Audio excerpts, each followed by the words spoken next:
Glória a Deus. Sempre para mim é um grande privilégio chegar até esse lugar. Não consigo entender isso acontecendo na minha vida que não seja pelas vias ou pela via da cruz. Meus irmãos, de fato, vocês estão diante de um milagre. Sou eu. E sempre quando fala sobre essa questão de quando nós éramos e que era eu. E hoje ter o privilégio de ser pastor dessa igreja, pastorear, realmente motivos de louvor ao Senhor não falta. Então sempre é uma honra, sempre é um privilégio, e sempre com muito temor, que eu chego até esse lugar para, de alguma forma, o Senhor, através de mim, apesar de mim, usar os meus lábios e falar conosco. E hoje eu falo sobre um dos assuntos que mais me enche os olhos, que é sobre igreja. Confesso a minha paixão e o meu amor por igreja. Não consigo perceber a minha vida fora de igreja. Eu não consigo ver os meus filhos crescendo fora da igreja. Eu não consigo imaginar os movimentos da minha vida que não seja na igreja. Eu sou realmente um homem que tem um coração muito voltado para o povo do Senhor e para a casa do Senhor, para aquilo que o Senhor chamou de seu povo. E hoje eu falo sobre igreja. Convido você a abrir sua Bíblia, na carta que escreveu Paulo aos Romanos, na carta que a gente está estudando aqui todas as quintas, no capítulo 15.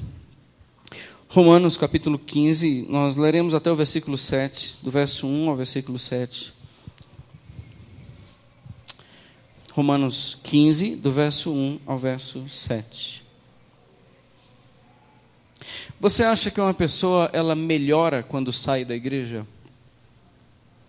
Uma pessoa fora da igreja, ela melhora. Ela se torna uma pessoa melhor quando ela não está na igreja. A frequência na igreja, quando nós frequentamos uma igreja, isso tem significado e está tendo um significado para o homem moderno. O homem moderno, ele tem o significado na frequência da igreja. Isso tem trazido significado. A igreja é relevante. Igreja hoje é relevante para jovens. Igreja hoje é relevante para adolescentes. Igreja hoje é relevante para crianças. Igreja hoje é relevante para você. Falo sobre igreja. E quero, na dependência do Senhor, pedir mesmo que você coloque seu coração e sua mente, seus ouvidos atentos àquilo que o Senhor tem para dizer. Porque a igreja, o corpo vivo de Jesus, não um prédio, instituições. Realmente o homem fez com a igreja o que não deveria ter feito. Mas há a igreja de Jesus que está sendo edificada. E a gente precisa descobrir essa igreja de Jesus que está sendo edificada. Não a minha, não a sua, mas a dele. Então, quando a gente está com crise na igreja, a gente não abre uma igreja para a gente resolve, a gente se arrepende e a gente conserta as coisas. Isso é ser igreja de Jesus que Ele está edificando. Senão, cada um de nós vamos abrir a nossa própria igreja. Então, hoje, a gente vai jogar os olhos um pouco mais sobre o que é ser igreja de Cristo. Verso 1 ao verso 7, eu leio Romanos 15. Ora, nós que somos fortes, devemos suportar as debilidades dos fracos e não agradar-nos a nós mesmos. Isso aqui já é um versículo extremamente fácil da gente cumprir.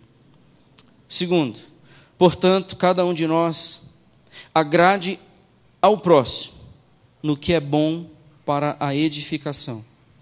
Porque também Cristo não se agradou a si mesmo, antes, como está escrito, as injúrias dos que te ultrajavam caíram sobre mim.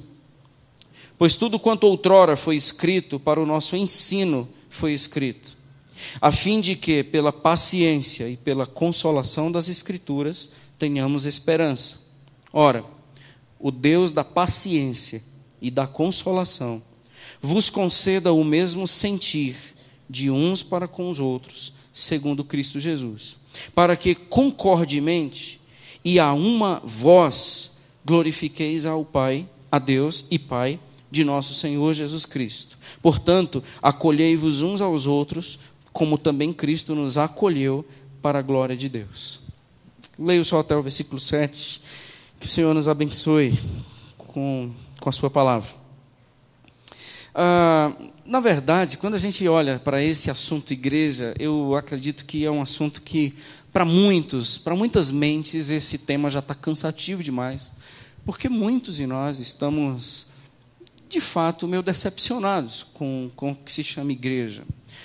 Acredito que até membros aqui dessa igreja já pensaram pelo menos 1, 2 vezes, não sei se por semana, mas na vida, sair daqui. E não sair daqui, mas sair de igreja. Eu não sei se você já teve essa experiência de lidar com esse sentimento. Eu acho que eu vou sair. E eu não vou mudar, eu vou sair. Porque quando você entende a ação de Deus, em movimentos de Deus, desse lugar para o outro, eu acredito que essas coisas acontecem pela soberania do Senhor. Mas desistir de igreja, eu não sei se você já passou por essa tentação e você já namorou com essa ideia.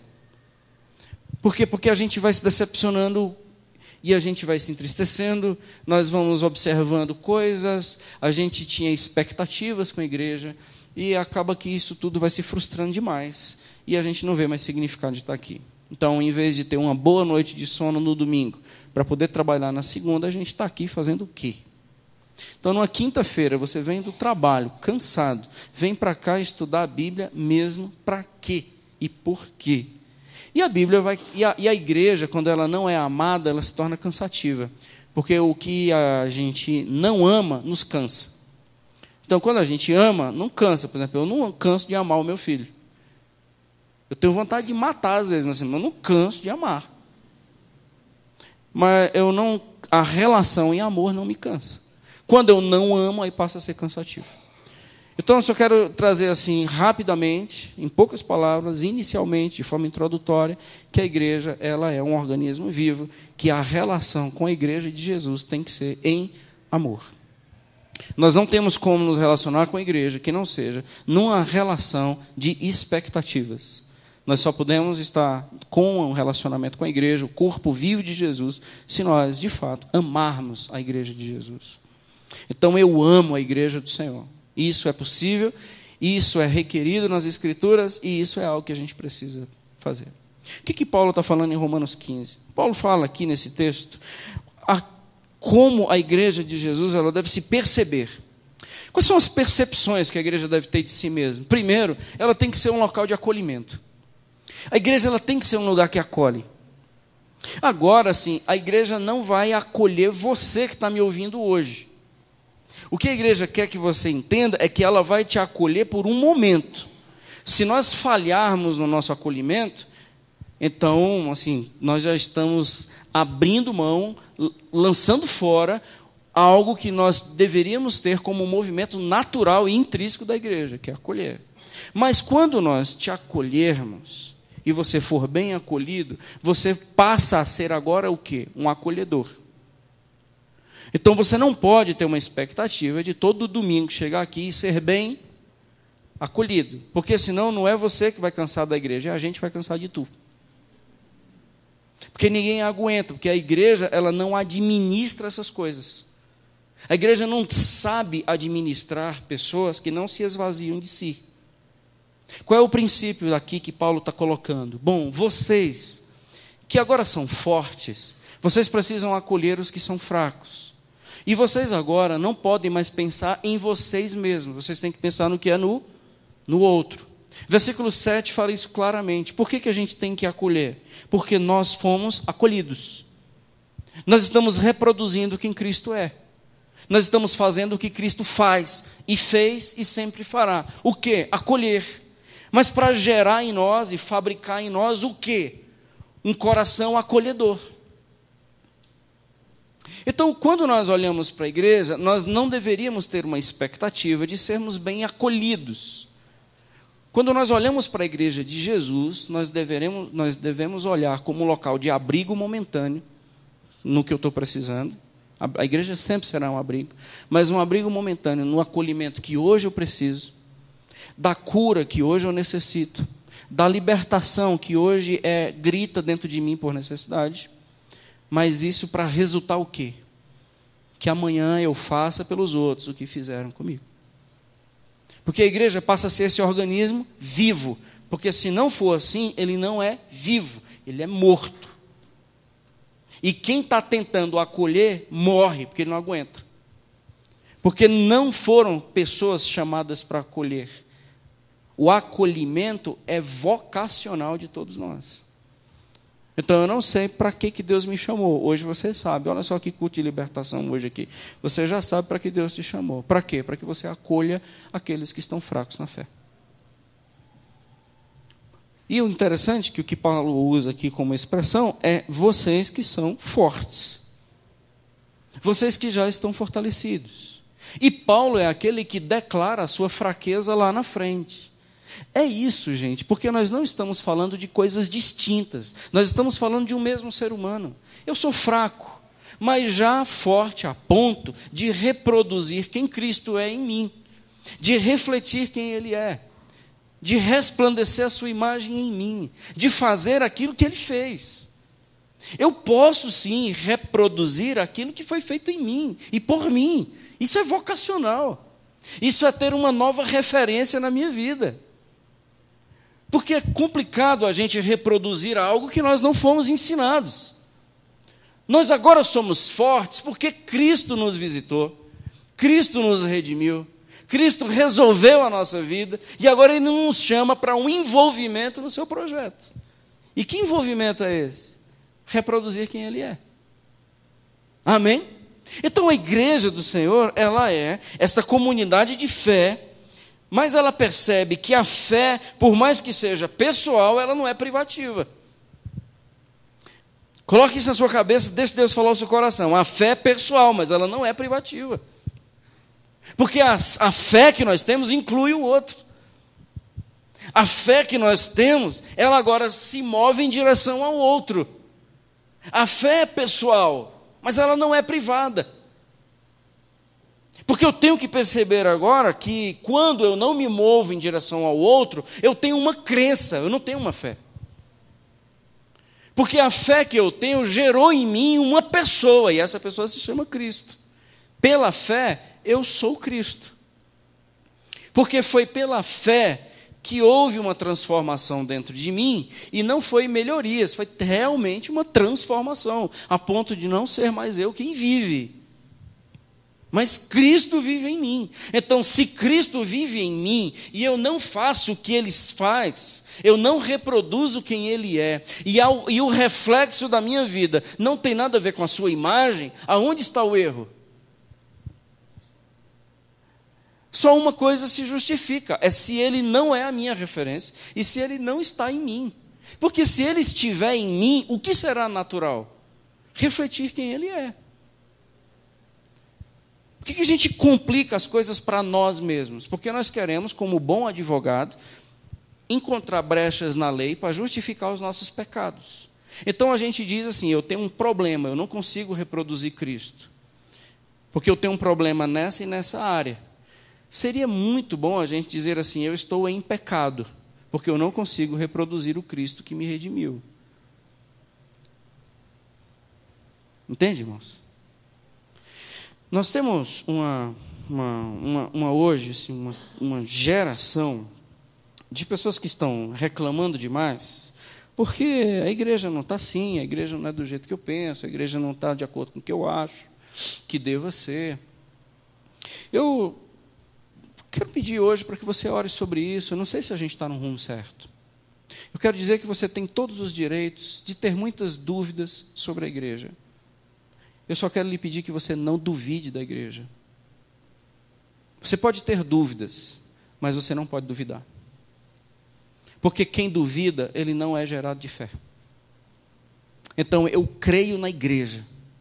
E eu creio na igreja e eu não tenho dúvida da relação que eu tenho que ter com a igreja. Eu posso ter dúvidas, mas eu não posso duvidar da relação. Eu posso, o que eu gosto, e eu estou pensando nesses últimos dias, eu posso ter dúvidas se eu terminarei os meus anos de vida com a Solange. Se vai ser só a morte mesmo que vai nos separar. Eu posso ter essas dúvidas. Elas são saudáveis? Não, mas eu posso ter essas dúvidas. Agora, eu não posso duvidar que ela é minha esposa e eu sou o seu marido. Então, eu não posso duvidar da relação. Agora, eu posso ter dúvidas se eu vou partir amanhã, se ela vai ficar mais tempo, se ela vai partir amanhã e eu fico mais tempo. Por quê? Porque eu não tenho certezas de tudo que envolve o nosso relacionamento. Agora, uma coisa que eu não posso duvidar é daquilo que nos une, da aliança que foi feita um com o outro. Entende? Então eu posso ter algumas dúvidas em relação à igreja, eu só não posso duvidar do significado, do valor, da importância da igreja na minha vida. Então eu não posso abolir a igreja na minha vida e montar a minha. E muitos de nós temos hoje, somos membros de igrejas, mas nós temos a igreja formada dentro de mim. Qual? A minha. Então, por isso que eu chego aqui e tenho sempre colisões. Por quê? Porque aqui não está de acordo com a minha igreja que eu criei dentro de mim. E eu quero lhe convidar hoje a gente dar uma refletida sobre a igreja de Jesus, da qual ele está edificando. Amém? Então, a igreja dele é um local onde nós somos acolhidos e gera em nós um processo de acolhimento para aqueles que são mais fracos que nós. Então, a igreja passa a ser um local que acolhe. O amor de Paulo, isso envolve amor. A gente estudou na quinta-feira passada aqui na igreja, eu convido você a abrir sua Bíblia em Romanos, capítulo 9. Nós estamos no 15, só volte aí umas páginas, por favor. Romanos, capítulo 9. Digo a verdade em Cristo, não minto, testemunhando comigo no Espírito Santo, a minha própria consciência. Eu tenho grande tristeza e incessante dor no coração, porque eu mesmo desejaria ser anátema. O que é anátema? Amaldiçoado, separado de Cristo. Imagine uma pessoa desejando ser separado de Cristo. Que é isso, Paulo? Eu amo tanto os meus irmãos, porque se fosse para eles irem e eu ficar, eu queria que eles fossem. Que amor sacrificial é esse? Simples, o amor de Cristo. E o apóstolo Paulo discorre no versículo 4 e 5 como esse povo é privilegiado. São israelitas, pertence-lhes a adoção e também a glória, as alianças, a legislação, o culto e as promessas. Deles são os patriarcas e também deles descende o Cristo, segundo a carne, o qual é sobre todos, Deus bendito para todos sempre. Amém. E eu queria muito que esse povo privilegiado, que escuta tanto, que ouve tanto, esse povo que deles é aliança, que a promessa foi para eles, esse povo que cultua, esse povo que entende as direções de Deus, esse povo está se perdendo. Por mais que seja dado tantos privilégios, esse povo ainda tem um coração duro para com o Senhor, eles não se convertem, eles são religiosos, porque eles não creem em Cristo. Mas crer em Cristo não é crer que Ele é crer que Ele é em mim. Então eu tenho essa dificuldade. Aí o Paulo está dizendo assim, não, você, Clédson, tem dificuldade. Eu tenho tristeza, e grande. E você pode estar sentindo um incômodo. Eu tenho uma dor, e essa dor não cessa. O versículo 2 fala de um coração de uma pessoa que aprendeu a acolher, mas a acolher de tal forma que dói. E isso parece que está distante demais de nós. Igreja moderna, igreja individualista, igreja ocidental, igreja pós-moderna, aonde o outro não me importa muito. Eu queria que o outro me acolhesse, tanto é que eu sinto falta, mas eu não sou aquele que acolhe. Entende como a conta não fecha? E o Senhor não vocacionou Paulo para ser assim. O Senhor vocacionou a igreja. Tanto é que esse homem que fala no versículo 9 de quem ele é, ele fala no 15 que nós estamos lendo, quem nós devemos ser.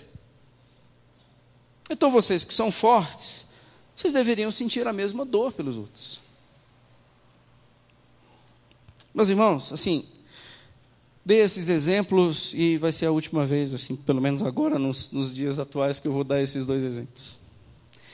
Mas esses mexeram, percebi, com vários, mas principalmente comigo, quando Deus me trouxe à memória essa condição e essa possibilidade. Se por acaso uma pessoa hoje decidiu fazer o mal a alguém, essa pessoa amanheceu e ela deliberadamente ela quer cometer o mal a alguém. Ela vai sair no carro assim para arrumar confusão, Tipo, eu vou pegar o carro aqui, eu vou fazer raiva a alguém, eu vou fechar, enfim. A pessoa surtou e ela vai querer fazer isso no trânsito. Primeira pergunta, ela deveria fazer isso com quem? Com você ou com um ateu?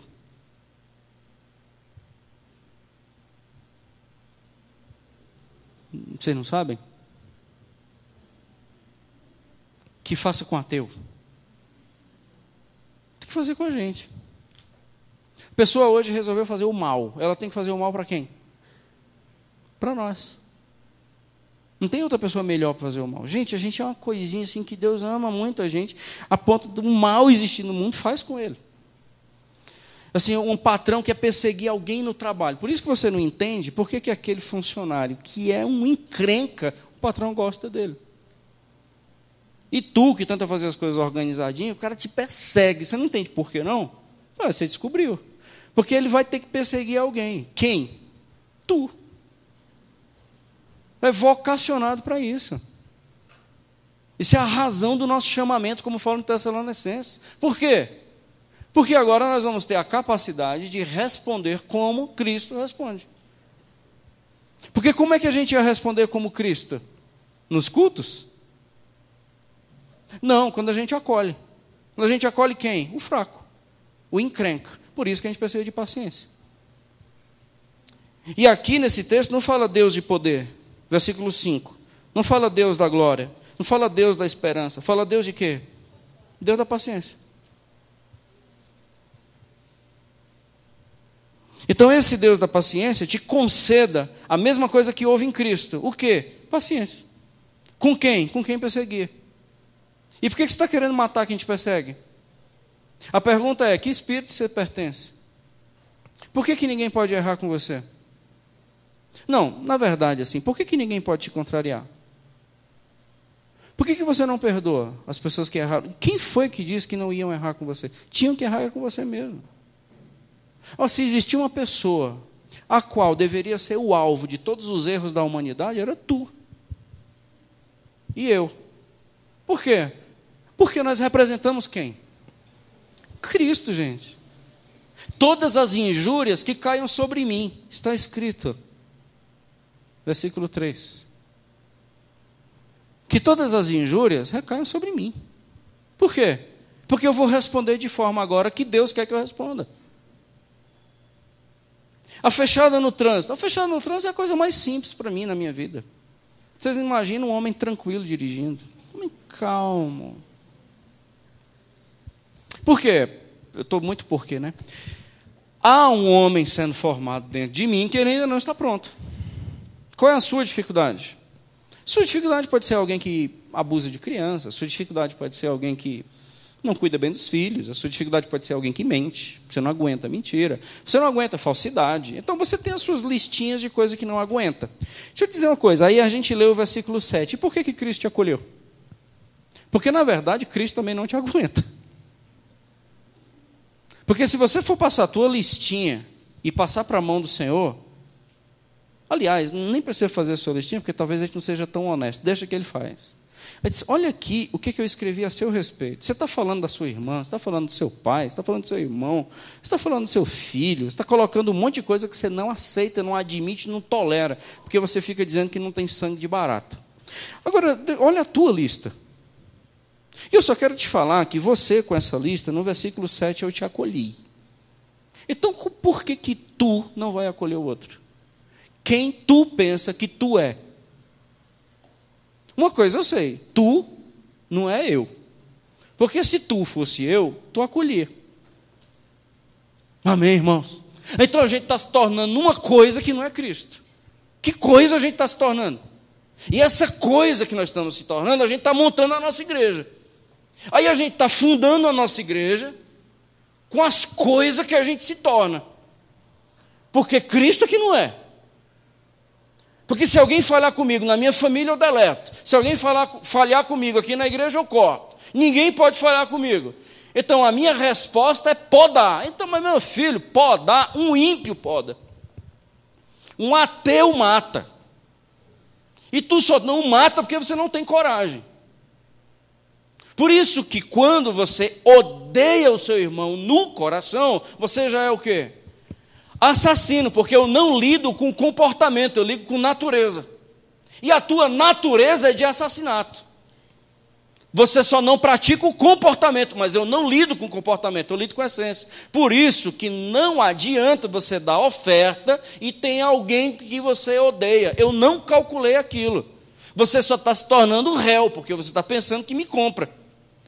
E eu não estou à venda. Porque eu sou Deus.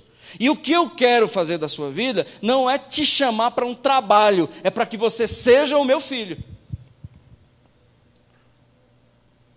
Então essa pessoa que você tem no seu coração até hoje, que você acha que você tem o direito de não perdoar, não liberar e não abençoar, ela é uma bênção na sua vida, porque ela é o ensino de Cristo para você se tornar Cristo.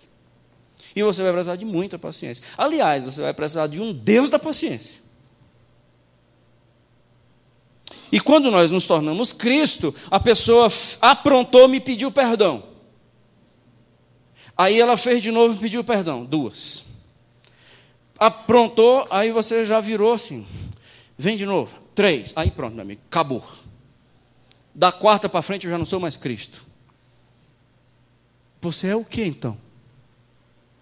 Por isso que o Senhor diz que se alguém peca 7 vezes, no mesmo dia, o mesmo pecado contra tu, o que é para tu fazer? Não é perdoar 70 vezes 7, é ser Cristo sempre. Porque o problema não está em tu, o problema está nele. E como é que essa pessoa vai se converter?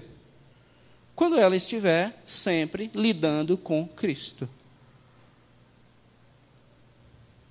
Aí a gente guarda mágoa, rancor e ódio das pessoas. Por quê? Porque a gente criou um bicho religioso, não uma pessoa transformada. Amém?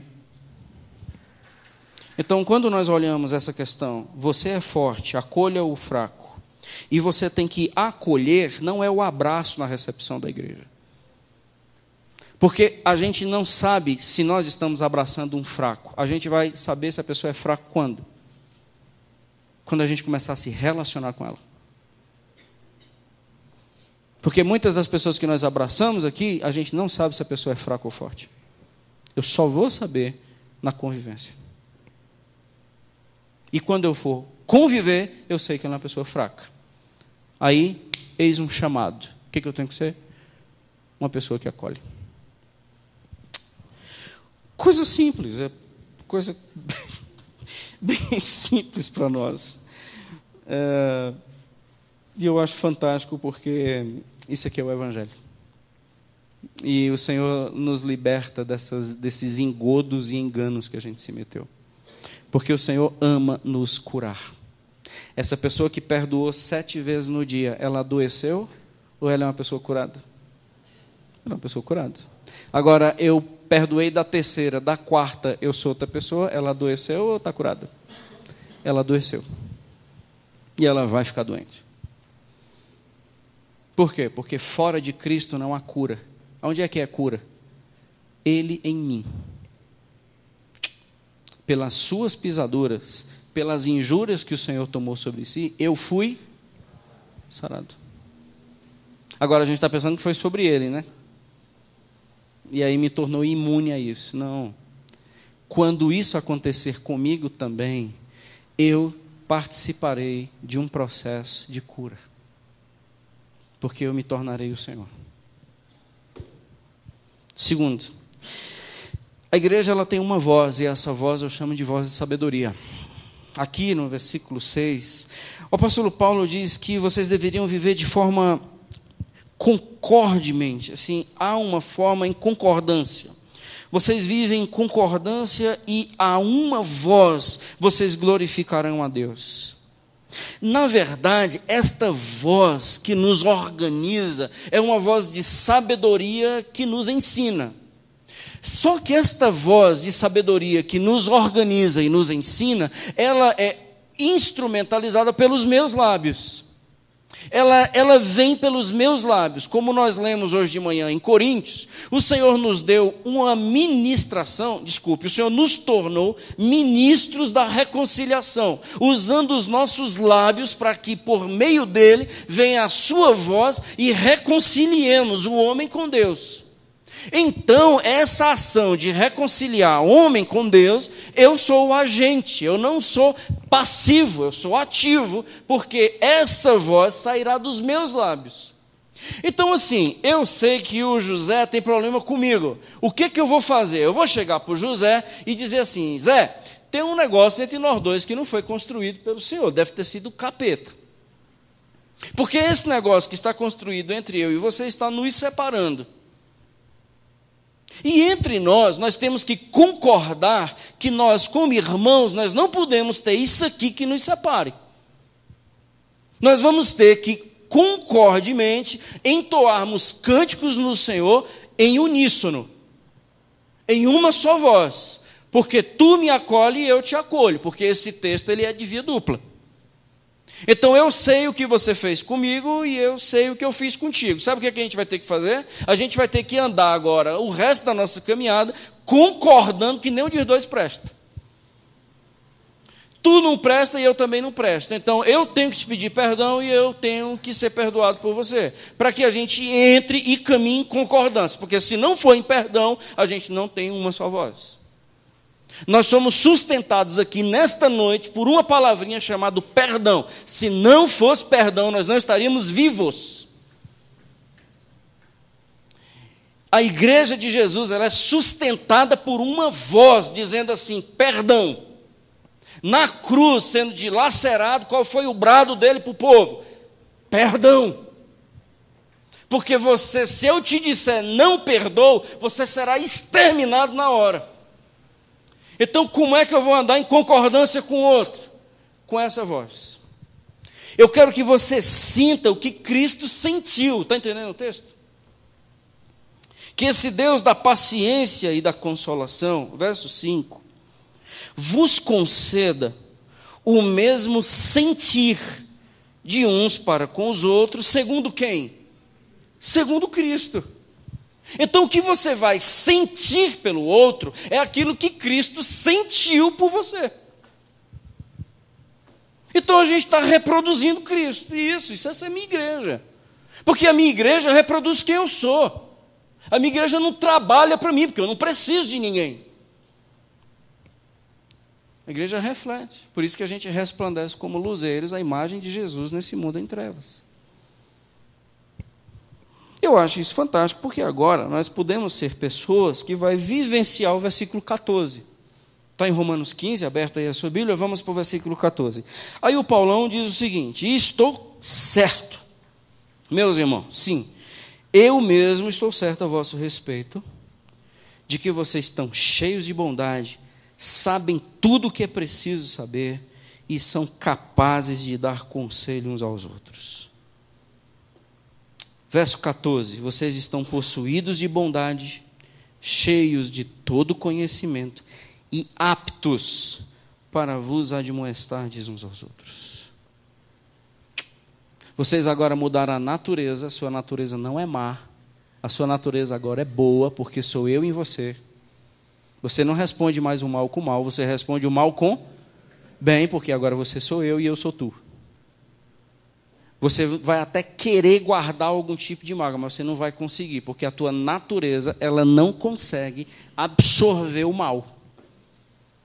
A tua natureza só consegue, quando vem o mal, você só retorna com o bem, porque você foi mudado interiormente, você não foi mudado comportamentalmente. Então, por isso que eu não tenho ira, eu não tenho mágoa, eu não tenho rancor, eu não tenho ódio, eu só tenho um sentimento de amar. Por quê? Porque eu fui mudado naturalmente. Desculpe, eu fui mudado interiormente na minha natureza. Não sou mais eu quem vive. Amém?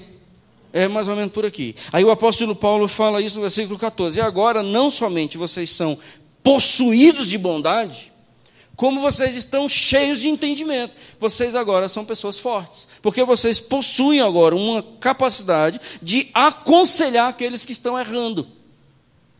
Então vocês passam a ser pessoas aptas para dar aula. Vocês passam a ser pessoas aptas para instruir aqueles que estão no engano. Vocês sabem apontar o caminho certo, porque você é cheio de bondade, você agora está possuído de bondade e cheio de sabedoria. E quando a gente olha para um texto desse, a gente, não, mas espera aí, eu não estou apto para instruir uns aos outros. Então vamos numa regressão. Se eu não estou apto para instruir uns aos outros, significa que eu não estou possuído de bondade. Por quê? Porque a minha bondade não é para quem eu prefiro. Bondade é para reverter o processo do mal. Eu não posso ser bom para o meu filho. Isso é o óbvio. A bondade de Deus não está mediante o merecimento da pessoa ou o seu sentimento para o alvo da sua bondade. A bondade é a vitória sobre o mal, gente. Espero que eu esteja sendo assim, claro para vocês. Por isso que a Bíblia diz que não se vence o mal com o mal. Se vence o mal com bem.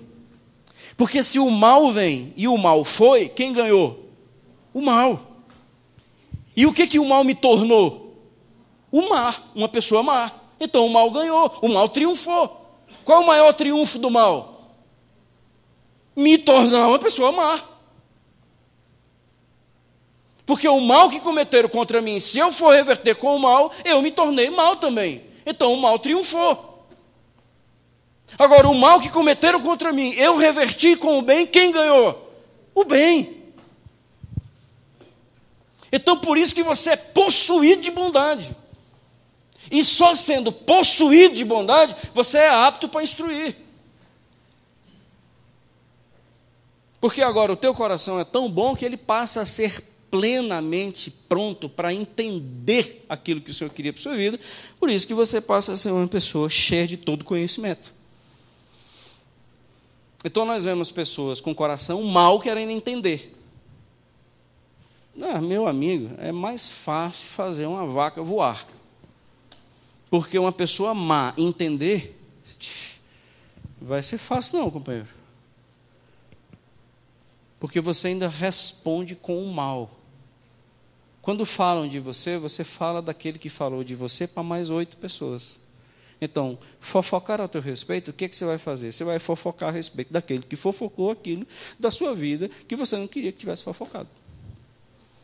Falou de mim? Então é porque você não sabe da vida dela, eu vou falar da vida dela também para você. Aí isso vai acabar quando?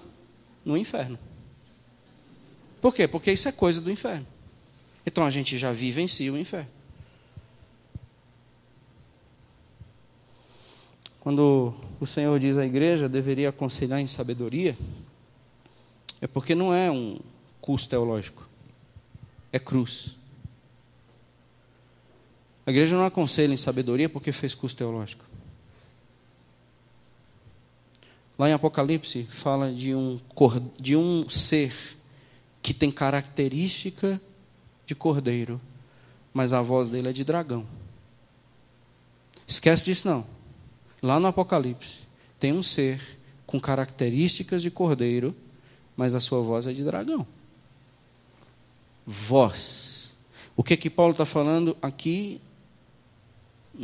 Paulo está falando aqui de voz, no versículo 6. E essa voz tem que estar em concordância com a sabedoria. Quem é a sabedoria? Cristo.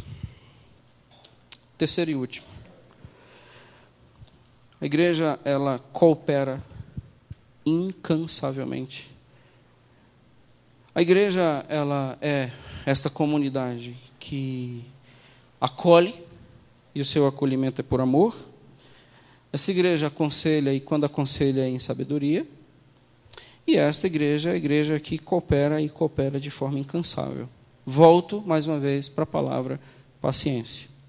Meus irmãos, a responsabilidade da disciplina quando alguém peca dentro da igreja é de quem? Nossa. Somente nossa.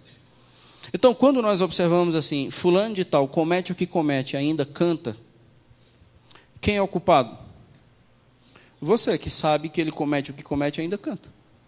Por que você não o exortou? Porque você é covarde. E você não ama a igreja. Porque você está mais preocupado com a tua reputação e com aquilo que vão falar de você do que com a igreja de Jesus.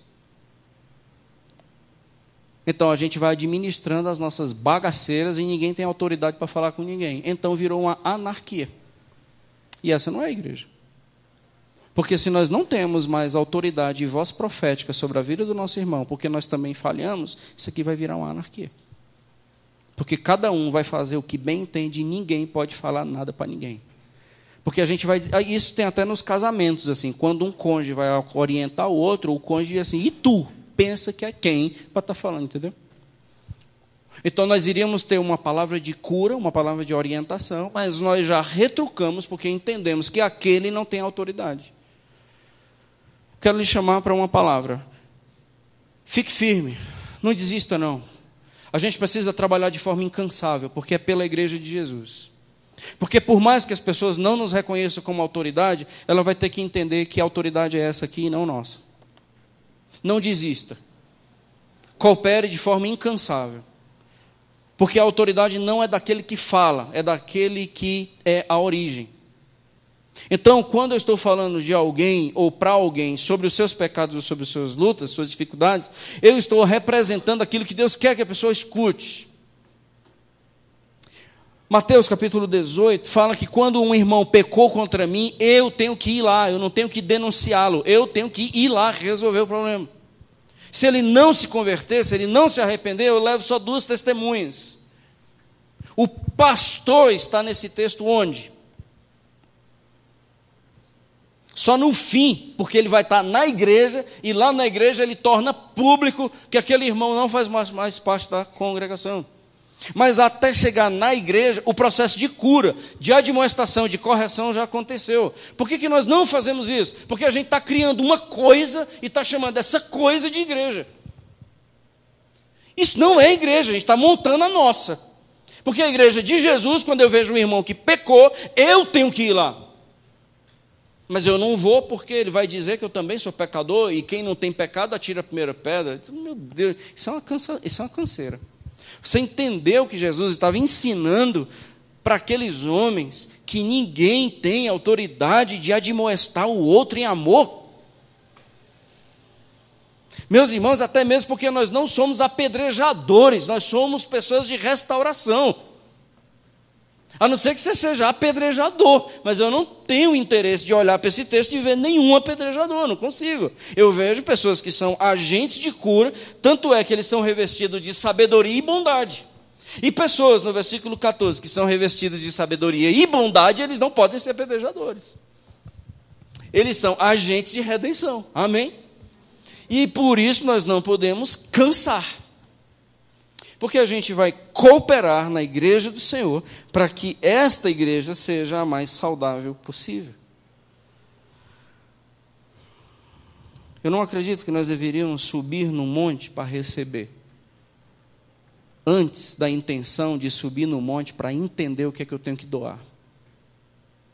A gente está subindo nos montes para receber ou para agradecer o que recebeu. Deixa eu te dizer só uma outra proposta. Não está errado nenhuma das duas, mas deixa eu te dizer uma outra proposta. Faça como Cristo. Suba no monte para entender o que você deve ofertar. Suba no monte para você morrer. Suba no monte para você ser o sacrifício. A gente está subindo no monte para muitas coisas e não para entender que nós temos que ser o sacrifício. Seja o sacrifício. Nós queremos muitas coisas, mas esquecemos que nós não estamos aqui para sermos agradados, porque Cristo não agradou a si mesmo. E uma pessoa que não agrada a si mesmo, ela é uma pessoa incansável. Num princípio, num projeto, num entendimento e numa consciência. Amém? A gente está em Romanos, adiante algumas páginas da sua Bíblia. Vamos para 2 Coríntios, e eu caminho para o encerramento. 2 Coríntios, capítulo 11. A partir do versículo 24. 2 Coríntios 11, verso 24.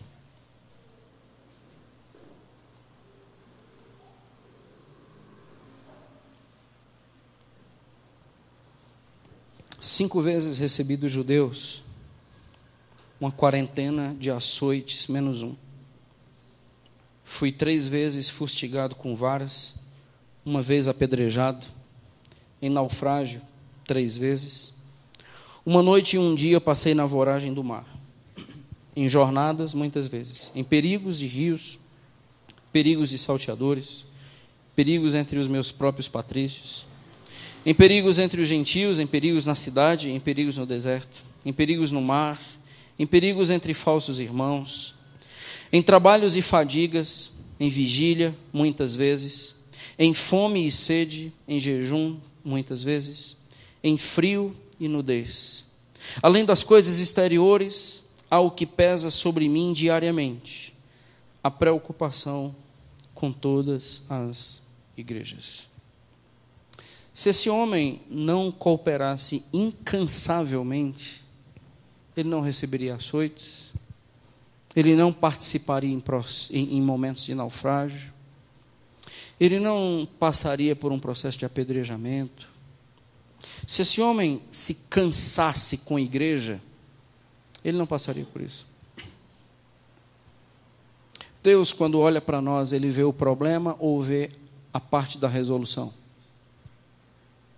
Quando Deus olha para você, ele vê o quê? Um problema ou ele vê um agente de cooperação na mudança? Mais uma vez, eu trago um exemplo de que nós temos a grande capacidade de reproduzirmos aquilo que Cristo é, quando nós, de fato, termos uma consciência de que as pessoas que precisam ser acolhidas, elas têm que chegar até mim, com as suas mazelas, com seus pecados e com as suas deformações. Falei algumas vezes, como disse, e agora pretendo não repetir. A grande possibilidade de uma pessoa com a vida desregulada se converter é se essa pessoa tiver algum vínculo comigo. Aprenda e coloque isso no seu coração. Um garoto de programa, ele tem uma grande possibilidade de se converter quando ele se apaixonar pela sua esposa. Amém? Está vendo como não sai? É porque a gente acredita que o poder do garoto de programa é maior do que o poder de Cristo que está na esposa. Porque se esse garoto de programa se apaixonar e dar em cima, você não gostou, mas da minha esposa, a possibilidade dele se converter vai ser enorme. Porque ele agora deu em cima de quem? Ele deu em cima de Cristo. Vai ser igual a Maria Madalena. Sai os demônios tudinho, fica um ser humano glorificando o nome do Senhor. Porque se encontrou com Cristo. Aquele problema que você tem, ele só está querendo pegar a mesma rota de colisão com Cristo. Porque se bater de frente contigo, vai bater de frente com Cristo. E essa pessoa vai se converter. Essa pessoa não vai morrer. Essa pessoa não vai ser esmagada.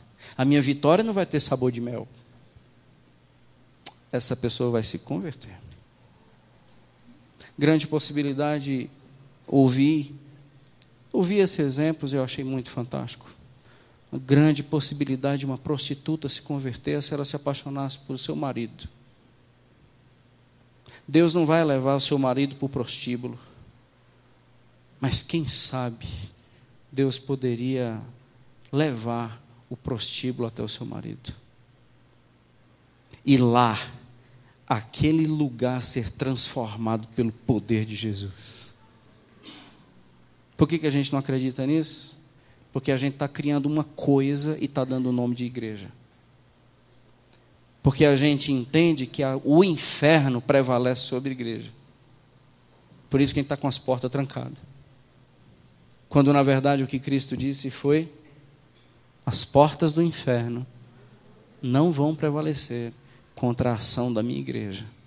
Tem tanta gente no inferno para a gente buscar. Tem tanta gente no inferno para a gente resgatar. Tem tanta gente no inferno para a gente trazer de novo para a vida. Enquanto elas estão no inferno, ainda dá tempo. Não vai mais dar tempo quando estiver no lago de fogo e enxofre.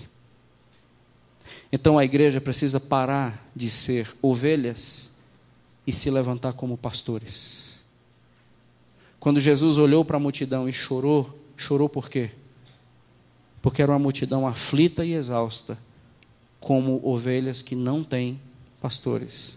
Pergunta é: cadê os pastores? Os pastores estão dentro das igrejas há 20 anos, querendo ser ovelhinha. Mé, a vida toda. E não se levantam como pastores. Por que você não é pastor do seu condomínio? Por que você não é pastor da sua rua? Por que você não é pastor da sua faculdade, pastor da sua escola, pastor da sua família? Porque você aprendeu que você é ovelhinha para sempre.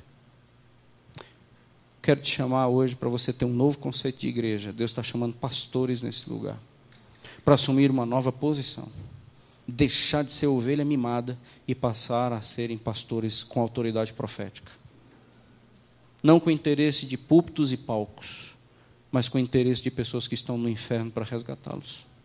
Sem holofotes, mas com poder. Sem necessariamente vestes, mas com uma identidade de Jesus de Nazaré.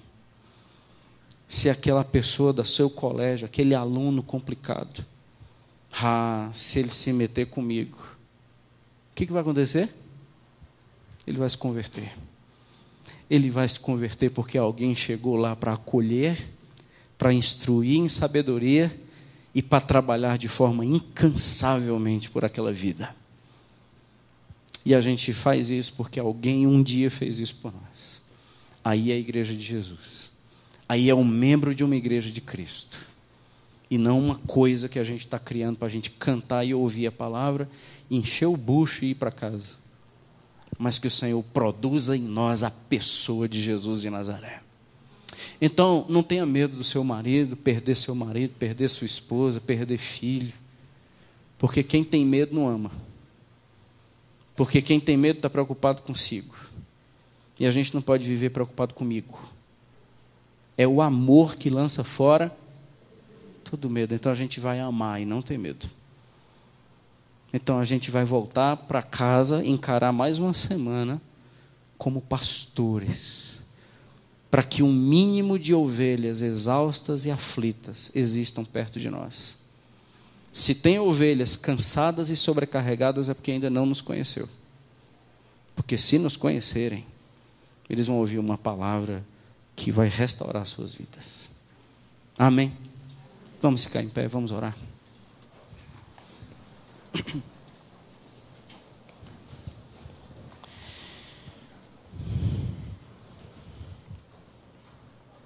A gente pode sim, gente, voltar para casa de uma forma muito diferente da forma que entramos. Lembra do texto que nós lemos aqui no início? O texto que nós lemos aqui no início foi: Senhor, faz dessa noite uma noite onde o Senhor disse, esse dia foi consagrado para o Senhor. E a gente vai chorar porque a gente entendeu a Tua palavra. A gente está chorando porque a gente entendeu. Mas aí vem uma palavra dizendo: chora não, porque vocês vão sair daqui fortalecidos. Porque é a alegria do Senhor que é a nossa força. Nós lemos aqui Neemias 8, no início desse culto. Então a gente tem mesmo grandes possibilidades de sair daqui diferente, porque a gente entendeu a palavra. Que você e eu, nós saiamos daqui. A gente entendeu a nova posição que a gente precisa assumir em Cristo Jesus. A gente entendeu.